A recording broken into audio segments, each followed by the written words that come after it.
What's up there, YouTube? Chip here with the Iconic Sports Cycle Motovlog.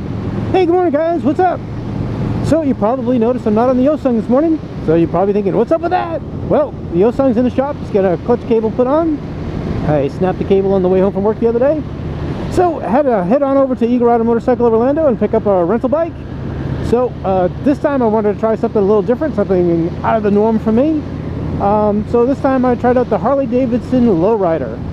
So I got a lot to say about this bike. Not all of it's good, and again, let me preface it by saying, you know, anytime you're out reviewing a bike, you know, it's kind of your opinion, you know, so it's based on what you like and what you don't like. I'm going to say that this bike is probably doing everything it's designed to do well, but it probably just wasn't designed for me. You know, the bike for a cruiser does seem to handle pretty well. For a Harley Davidson type motorcycle, it seems to have some pretty decent ground clearance. I hit some twisties here and I haven't ground the pegs yet, but you know, yet being the key word here. Some of the things I like about it, it seems to be geared really nice. It accelerates well. Let's get the 103 engine, so it makes a lot of good torque. The acceleration through the gears seems to be pretty brisk. You know, it's nicely spaced. It doesn't feel flat at all at any point in the acceleration. So that's a good thing. I do like acceleration. It has a good sound to it. You know, got that typical Harley sound. It's something you do have to get used to if you're not a Harley guy. You know, because if you're used to smoother performing motorcycles, you know, Honda Twins and 4s and that sort of thing, it's going to be a little different for you. I see that was a nice tight turn and no scrapage, so that's kind of nice. So one of the things that I don't like about this bike, well, I get a lot of vibration in the pegs and handlebars. The ride home, I live, it's an 80-mile round trip, so the ride home the other night, by the time I got home I felt pretty fatigued. Hands and feet were pretty numb. These handlebars, now this is something that's adjustable, so it just happens to be the way these are adjusted. They're a little too far forward for me. Feel I'm reaching for them. So it's not, you know, the riding position because of that isn't too comfortable for me. Also, just the overall riding position, I have back troubles. I'm an old dude. That's not the motorcycle's fault, it's my fault, but there are some bikes that I'm more comfortable on. This one, like I said, I did feel pretty fatigued pretty early on. Again, that probably has a lot to do with me and my history. Another biker on the road. Morning, sir. Yeah, bike like obviously a road like this is much more fun on a sport bike. But this bike, I have to be honest, this bike is handling it pretty well. You know, considering it's a Harley Davidson, it's not a road racer by any means. That's always been kind of the weak spot for a Harley. You know, although I have seen some guys do some pretty amazing things on a Harley. I'm not going to say you can't. It's just, well, maybe a little bit more difficult than most bikes. But again, overall build quality, of course, it's a Harley, so it's built like a tank, man. Everything's, you know, hard metal. Everything's, you know, nicely tucked and put together.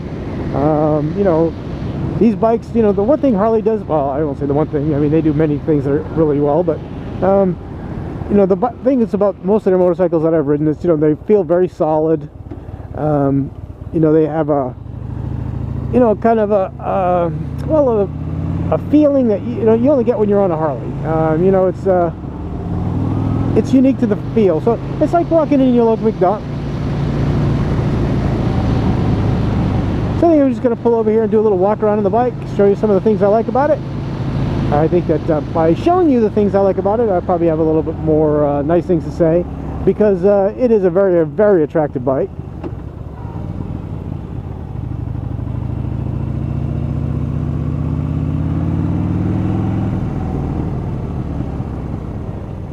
Yeah, let's see.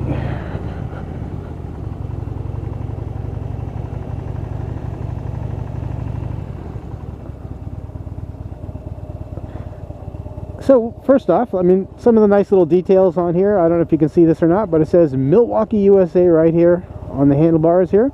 I kind of like that. It's a nice touch. It has a nice wrinkle finish console on here. It's got a nice easy to read dial here.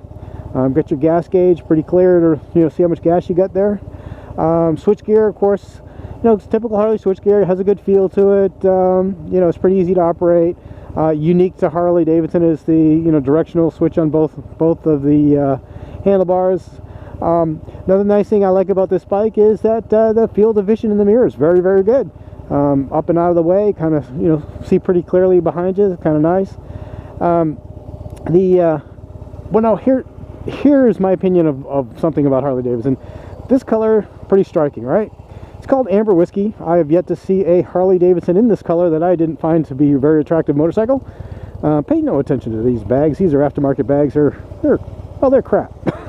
But Harley Davidson does make some good quality bags.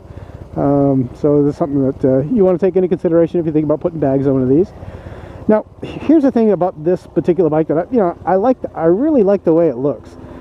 It has a really nice blend of finishes. You got the polished finishes, you've got the gloss black finishes on the forks, you've got the gloss black finish in the wheel, you've got the matte black finish on the engine casings. Of course, you got the bits of chrome here and there. The paint, like I said, on this Amber Whiskey color is absolutely phenomenal. You get it out here, of course, it's early morning sunshine, and it looks really great. So this is kind of that basic Harley. It's got that kind of raked out look with the the higher handlebars. Every time I ride a bike like this, when I remember the old cartoon when I was a kid, it was called Motor Mouse. Probably a lot of you kids today are probably too young to remember that, but maybe I'll share a little clip of something like that from you. But again, it's a really attractive motorcycle. Its fit and finishes typical Harley Davidson. Is, like I said, it's built like a tank, and it's really well put together. But again, bikes like this just aren't for me. And again, it's nothing to do with the motorcycle. It has everything to do with what I'm comfortable with, what I'm used to.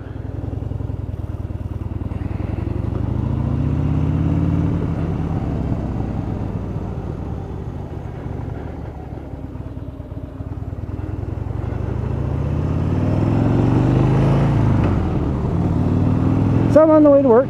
Well, like I said, this bike, the thing that I don't like about it most is it's just not comfortable for me. It's not. It just doesn't fit me well. And I'm an average sized guy. I find that if you can see down there, I have to pick my foot up a little bit to hit the brake pedal. Don't like that too much. So the ergonomics, I don't like forward controls. Not a big fan. So again, most of the things I don't like about this bike are just style. I think this bike, for some reason, and I'm not sure what it is. I've ridden other Harleys with the 103 engine in them, and I know that Harley's reputation is for an engine that shakes quite a bit, has that that original sound and feel that is typically Harley Davidson. But for some reason, I really seem to feel it more in this bike.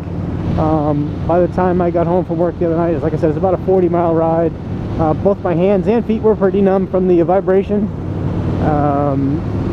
So I think that I don't know, there's something different about the way this bike is assembled, maybe compared to some of their bigger, well, of course, huge differences between this and a touring bike, I'm sure, but the touring bike is made for that type of comfort, but for some reason on this bike, for the longer distance riding, really wasn't all that comfortable. I'm sure if I was just commuting in town, or short trips to work or whatever, it would probably be fine. But it seemed like 70 miles an hour for an hour, kind of wore me out.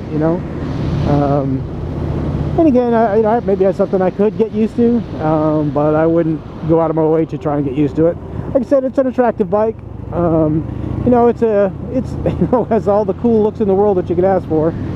And that is something that Harley does well. The other thing they do well, of course, is marketing. They are the marketing geniuses in the motorcycle industry. They can make, they'll sell more, t-shirts this year than any other probably brand will sell motorcycles.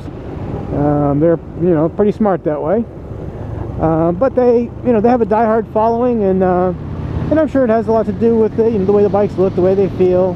Again, I talk to a lot of Harley guys on my job, and these guys are pretty diehard. They, they actually like a lot of the things that I dislike about them. So you know, it's, you know, and that's why, you know, I guess there's so many different styles of bikes, because, you know, to each their own. I don't want to say anything bad about somebody's choice of motorcycle, you know. I would prefer you not say anything bad about mine, but, you know, I do drive a Yosung, so, you know, I catch a lot of flack. But, you know, I don't really care. I enjoy the bike, so that's what's important. It does what I needed to do well. So, again, this is Chip from the Iconic Sports Cycle Motovlog. I hope you enjoyed this review of the Harley Davidson Lowrider, and I'll talk to you soon. Bye!